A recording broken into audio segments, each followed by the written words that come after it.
Je suis Yassine Yapiseka, détenteur d'un diplôme en système électronique depuis 1996. Je suis détenteur d'un master en business management et certifié professionnel de gestion des entreprises de télécommunications des États-Unis. Je suis actuellement directeur technique d'une entreprise multinationale dans le domaine des technologies de l'information et de la communication. Je suis conférencier, formateur et auteur du livre Tirer le meilleur de soi et du livret 151 paroles inspirantes pour leaders. Je suis marié et père de 4 enfants. Je milite dans des associations dont le Toastmaster International, dans lequel je suis compétent communicateur compétent, et bien d'autres associations qui me permettent d'être en relation avec les autres, de partager des expériences et d'enrichir ses horizons. Alors, on va commencer par savoir, avec toutes ces compétences que vous avez dans le domaine de l'information et de télécommunications, vous avez parlé de 20 années d'expérience. On s'attend à un livre sur ce secteur. Pourquoi sur le développement personnel de leadership? Merci beaucoup. Avec l'expérience, avec la connaissance dans le domaine des télécommunications, on s'entendait effectivement à faire sortir une œuvre. Mais répondre aux besoins de leadership et du développement personnel, c'est aussi sortir moi-même de ma zone de confort, apporter une autre expérience à tous ceux qui sont autour de nous. Et le leadership est un élément clé, est un élément qui manque aussi bien en Afrique que dans certains autres pays. Donc il nous appartient de trouver toutes les zones de faiblesse pour pouvoir adresser.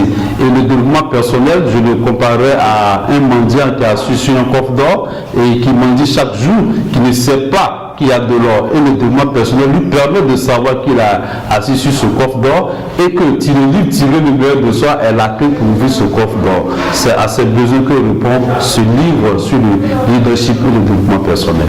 À qui est adressé également ce livre s'adresse à tout le monde sans exception, à tout être humain qui est en amélioration continue. Il s'adresse donc aux hommes, aux femmes, aux jeunes, aux adultes, aux diplômés, aux vieux, aux retraités, aux sportifs, aux hommes et femmes religieuses. Il s'adresse à toute la population qui est en quête d'amélioration et de recherche d'excellence. Surtout aux entrepreneurs, aux créateurs d'entreprises qui trouveront des méthodes et des méthodologies qui leur permettront de pouvoir consolider leurs acquis, de pouvoir aller de l'avant. On se rend compte que vous apportez des solutions à travers ce livre, notamment vous expliquez que il y a la possibilité de pouvoir être performant à la fois au niveau professionnel et personnel. Alors comment ça se passe? Être performant, pour moi, et selon les livres et selon beaucoup d'autres auteurs, ne dépend pas du contexte. Être performant dépend de l'engagement de la personne dans ce qu'il fait.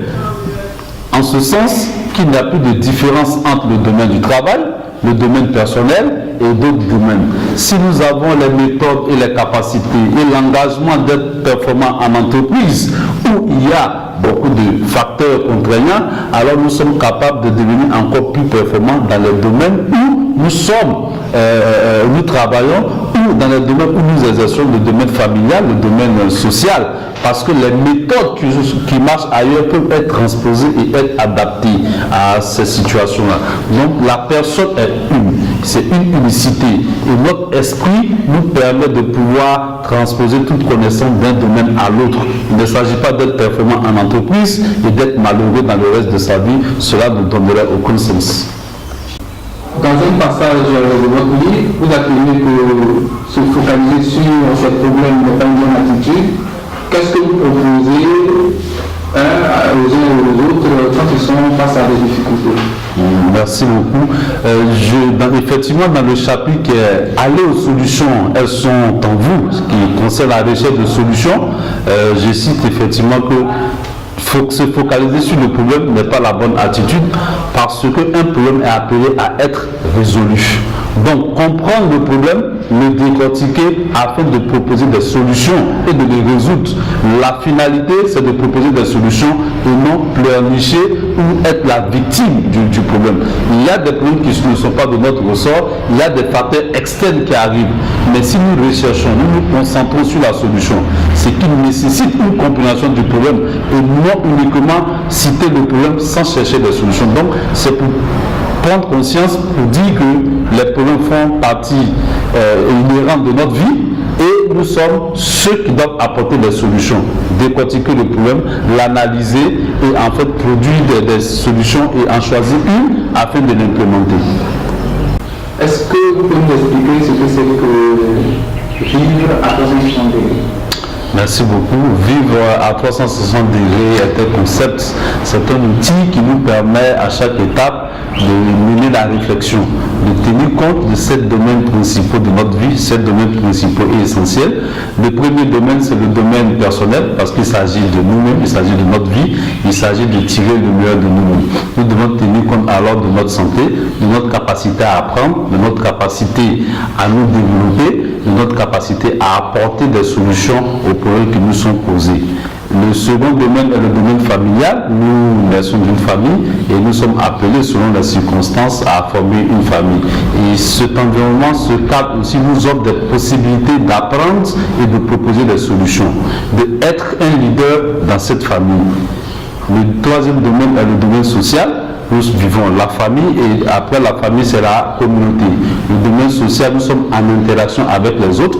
Nous ne pouvons pas réussir sans avoir des partenaires stratégiques, sans apporter aussi notre pierre à l'édification de cette société dans laquelle nous vivons, d'où le domaine social. Le domaine professionnel, nous avons des compétences, nous avons des connaissances, nous sommes appelés à travailler ou à créer des emplois ou à créer des entreprises. Et ce domaine dans lequel nous réussissons le plus souvent, où les outils et les méthodologies nous sont proposés, nous devons nous en inspirer pour être non seulement engagés dans le travail, mais aussi prendre toute cette réussite du travail pour la transposer dans d'autres secteurs de notre vie. Le domaine professionnel, le domaine financier. En travaillant, effectivement, nous sommes appelés à gagner de l'argent. Cet argent doit être un outil pour nous et non une finalité pour nous permettre de chaque fois tirer le meilleur de nous-mêmes. Et ne pas vivre au-dessus de ses moyens, ni en deçà, et être capable à chaque instant de produire de la richesse. Notre sécurité économique ne provient pas de notre métier, mais provient de notre capacité à produire des solutions, à produire un service ou à rendre service. Au-delà du domaine, je parle aussi du domaine spirituel. Nous ne sommes pas que des êtres physiques, mais des hommes spirituels. Et la spiritualité, c'est toute cette force qui nous est donnée pour que nous puissions transcender les difficultés. Quand il y a la mort d'un autre cher, quand il y a les catastrophes, qu'est-ce qui nous permet de transcender tous ces événements-là? C'est ça qui est le domaine spirituel. Le domaine citoyen, nous vivons dans une nation, je paraphrase toujours John Kennedy qui dit « Ne demandez pas ce que votre pays peut faire pour vous, mais demandez ce que vous pouvez faire pour votre pays. » Nous sommes des citoyens d'une nation, nous sommes appelés à respecter les droits, les lois, à avoir les droits, mais eux aussi des devoirs, afin que toute la nation harmonieusement puisse être développée, sortie du cadre d'une léthargie pour devenir aussi une nation développée. C'est grâce aux citoyens qui travaillent, qui sont des leaders, que chaque nation devient forte. Donc voilà les 7 domaines qui nous permettent dans chaque réflexion, si je dois avoir une vision, si je dois prendre une décision, si je dois faire quelque chose, je dois parcourir ces 7 domaines, les évaluer et en fonction de ça, la décision que je prends basée sur cette analyse devient une décision solide, fiable et durable. Est-ce qu'on peut affirmer aujourd'hui que vous consacrez à la formation et au coaching des hommes? Ok, merci. L'Académie Tirer le meilleur de soi est une continuité du livre Tirer le meilleur de soi.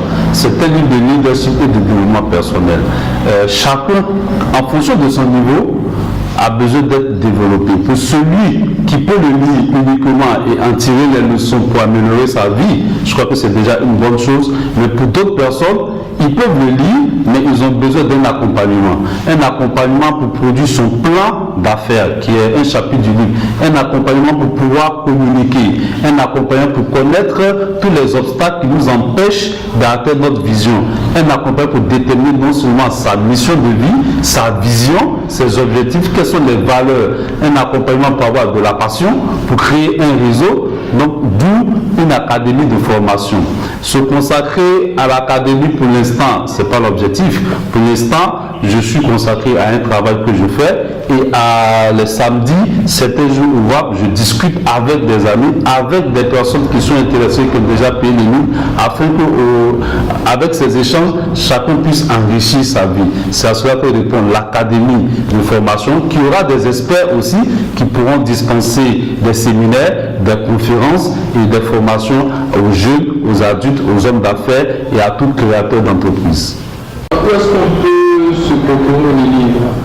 Le livre Tirer le meilleur de soi d'abord coûte 9 800 francs CFA. C'est un investissement très rentable, qui nous permet en 2016 déjà de pouvoir consolider nos acquis. Ce montant est très petit par rapport à la valeur que vous pouvez tirer de ce livre parce qu'il aborde différentes thématiques, avoir sa mission de vie, poser l'échelle sur le bon mur, il donne les outils sur l'engagement, il donne une définition à chacun de voir qu'est-ce qu'il donne pour la réussite et puis donne une synthèse de ce que c'est que la réussite.